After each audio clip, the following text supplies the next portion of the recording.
क्यों ना रहे संसार में, मनुष्य बनकर अच्छी तरह सुख से जिएंगे।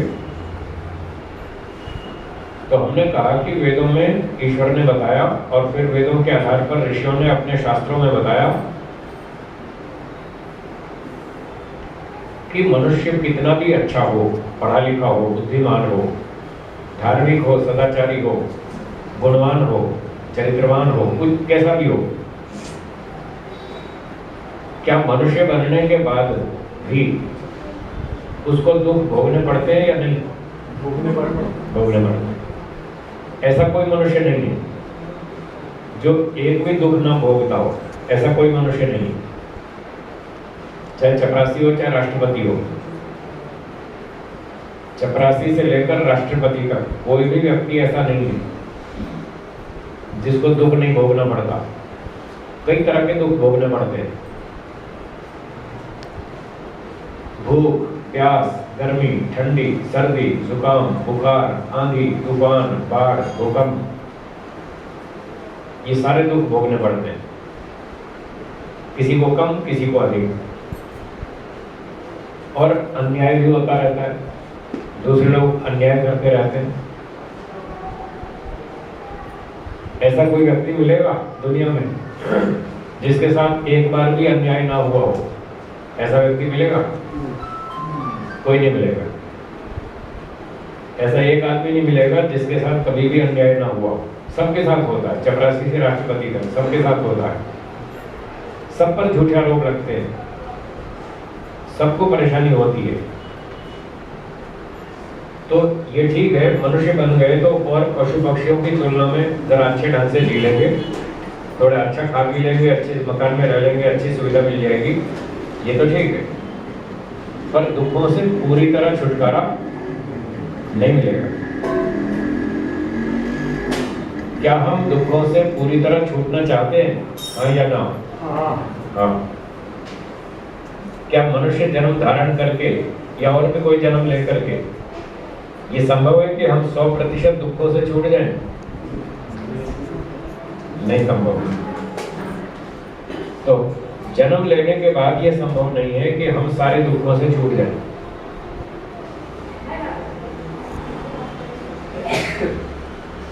और दुख भोगना चाहते तो है नहीं,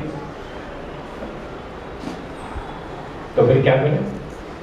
उसका एक ही उपाय है, जन्म लेना बंद करो। क्या बोला मैंने? दोहराइए। जन्म लेना बंद करो। हो जाने दो ना। हमने ठेका ले रखा है सृष्टि चलाने का।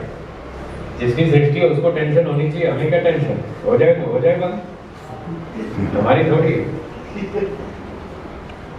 हमारी दुकान चलती है नहीं चलती, हमको इतनी टेंशन होनी चाहिए बस। पाकिस्तान की चलती है नहीं चलती, हमें क्या टेंशन? जापान वालों की दुकान चलती है नहीं चलती, उसकी हमें क्या चिंता है? हमें तो अपनी दुकान की चिंता है, हमारी चलनी चाहिए, हमारा काम ठीक होना चाहिए बस। बाकी जिसको चलानी है अपनी चलाएगा। ये सृष्टि ईश्वर चलाता है या हम चलाते हैं? ईश्वर चलाता है। ये तो टेंशन उसकी है। अगर सारे मोक्ष में चले जाएंगे तो दुनिया कैसे चलेगी? ये तो ईश्वर को सोचना है, हमको नहीं सोचना। ये हमारा काम नहीं है। ना हम चला रहे, ना हम इसको रोक सकते, ना हम इसको बंद कर सकते, ये हमारे बस की नहीं। हम अपने ऊपर कंट्रोल कर सकते हैं बस, हम पड़ोसी में भी नहीं कर सकते। दुनिया की तो बात छोड़ो, आप अपने पड़ोसी को 100% कंट्रोल में नहीं रख सकते। सच तो ये है। पड़ोसी को छोड़ो, अपने बच्चे को 100% कंट्रोल में नहीं रख सकते, हाँ या ना? यही बात है। एक भी व्यक्ति को 100% आप अपने नियंत्रण में नहीं रख सकते। सारी दुनिया को क्या करेंगे कंट्रोल? एक को भी नहीं कर सकते। इसलिए दुनिया की चिंता छोड़ दीजिए, उसकी टेंशन छोड़ दीजिए। दुनिया चलेगी नहीं चलेगी, कब चलेगी, कौन चलाएगा, कैसे चलाएगा, ये हमारे बस का नहीं है। हमें अपने बारे में सोचना है कि हमें दुख से छूटना है या नहीं छूटना। हमें तो अपनी बात करनी है। मैं तो ऐसा सोचता हूँ, और कैसा सोचते हैं वो जाने। मैं तो ऐसा सोचता हूँ, मुझे बहुत लंबा समय हो गया देश में घूमते हुए, बहुत प्रचार किया मैंने, लगभग 38 वर्ष हो गए, 38 साल हो गए देश में घूमते हुए, पढ़ते पढ़ाते प्रचार करते हुए। इतने लंबे समय का मेरा अनुभव ये हुआ, ये दुनिया सुधरने वाली नहीं है। क्या बोला? क्यों इसके लिए अपना दिमाग खराब करें? ये सुधरने वाली नहीं है। बहुत थोड़े लोग हैं जो सुधरना चाहते हैं, बहुत गिने चुने, जिनमें रुचि है, जिनमें संस्कार है, जो कुछ पहले पूर्व जन्मों से मेहनत करते चले आ रहे हैं, ऐसे थोड़े से लोग।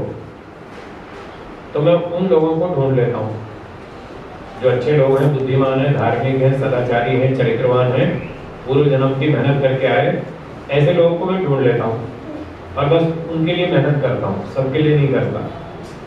बहुत कर करके देख लिया, बेकार जाती है मेहनत, सब वेस्ट हो जाती है, इसलिए मैं वेस्ट नहीं करता। गिने चुने लोगों को ही, सिलेक्टेड लोगों को ही पढ़ाता हूँ, उन्हीं के लिए समय खर्च करता हूँ अधिकतम। तो हमने वेद को पढ़ा, दर्शन को पढ़ा, उपनिषद को पढ़ा, मनुस्मृति पढ़ी, सत्याग्रह, बहुत सारे ऋषियों के ग्रंथ पढ़े, खूब पढ़े, 100 बार पढ़े, 200 बार पढ़े, एक एक पुस्तक 100 बार, 150, 200 बार पढ़ी और जीवन में अनुभव किया। तो हमको ये समझ में आया कि अपने मोक्ष का रास्ता ढूंढो और कोई साथ में चलने लगे, जिसकी चलने की इच्छा उसको साथ ले लो, जिसको यहाँ रहना उसको यहीं रहना, जबरदस्ती मत करो किसी के साथ, ये समझ में आया। इसलिए हम जबरदस्ती नहीं करते, हम तो जा रहे हैं मोक्ष में, जिसको चलना हो तो वो भी तैयारी कर ले, और नहीं चलना तो ठाठ से रहे, हमें कोई समस्या नहीं। तो दुखों से छूटने का एक ही उपाय है, वो है अगला जन्म लेना बंद करो। जिसको समझ में आएगा वो करेगा, जिसको नहीं समझ में आएगा वो नहीं करेगा। ये तो समझ में आने की बात है। एक व्यक्ति से मैंने पूछा आप क्या करते हैं, बोले साहब लकड़ी का बिजनेस करते हैं। दूसरे को पूछा आप क्या करते हैं, बोले कपड़े का धंधा करते हैं। तो लकड़ी वाला लकड़ी का बिजनेस क्यों करता है, उसको वो समझ में आता है कि मुझे इसमें लाभ है, मुझे काम करना आता है और इसमें मैं पैसे कमा सकता हूँ, इसलिए वो उस धंधे को करता है। कपड़े वाला वो धंधा करता है, जिसको जो समझ में आता है वो व्यक्ति उस काम को करता है। तो जिसको मोक्ष समझ में आएगा वो मोक्ष की बात सोचेगा और मोक्ष के लिए प्रयत्न करेगा। जिसको समझ में नहीं आएगा वो नहीं करेगा। अब नहीं आएगा तो बाद में आएगा, कभी ना कभी जरूर समझ में आएगा, सबको आएगा, एक साथ नहीं आएगा, बारी बारी से आएगा। कब आएगा, उसकी शर्त यह है जब संसार में दुख दिखना शुरू हो जाएगा। क्या बोला मैंने, गौरवी? जब संसार में दुख दिखना शुरू होगा तब मोक्ष समझ में आएगा, तब मोक्ष की इच्छा जागेगी, तब आप मोक्ष के लिए सोचना शुरू करेंगे कि हमें मोक्ष में जाना चाहिए और जन्म लेना बंद करना चाहिए। तब शुरू होगा जब यहाँ संसार में दुख दिखेगा। जब तक संसार में सुख दिखता है तब तक संसार में रहने की इच्छा होगी, तब तक स्कूल जाने की इच्छा होगी, पैसे कमाने की इच्छा होगी, डिग्रियां लेने की इच्छा होगी, मकान बनाने की इच्छा होगी, सोना चांदी, खाना पीना, डांस पार्टी सब करने की इच्छा होगी, जब तक यहाँ सुख दिखता है। जब इन चीजों में दुख दिखने लगेगा तब यहाँ से छुट्टी हो जाएगी, फिर आपका विचार बदल जाएगा। ये मनोविज्ञान की बात है। प्रत्येक व्यक्ति सुख चाहता है, दुख कोई भी नहीं चाहता।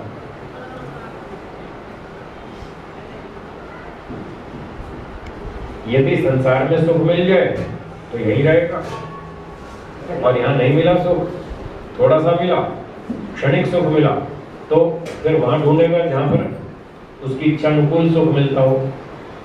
आपकी इच्छा कैसी है, थोड़ा सुख भोगने की है या अधिक? अधिक।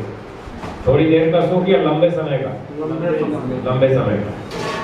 इच्छाओं को बढ़ाने वाला सुख चाहिए या इच्छाओं को शांत करने वाला चाहिए? यहाँ मिलता है, संसार में मिलता है ऐसा सुख? संसार में लंबे समय तक इच्छाओं को शांत करने वाला टॉप क्वालिटी का सुख यहाँ मिलता है? नहीं मिलता।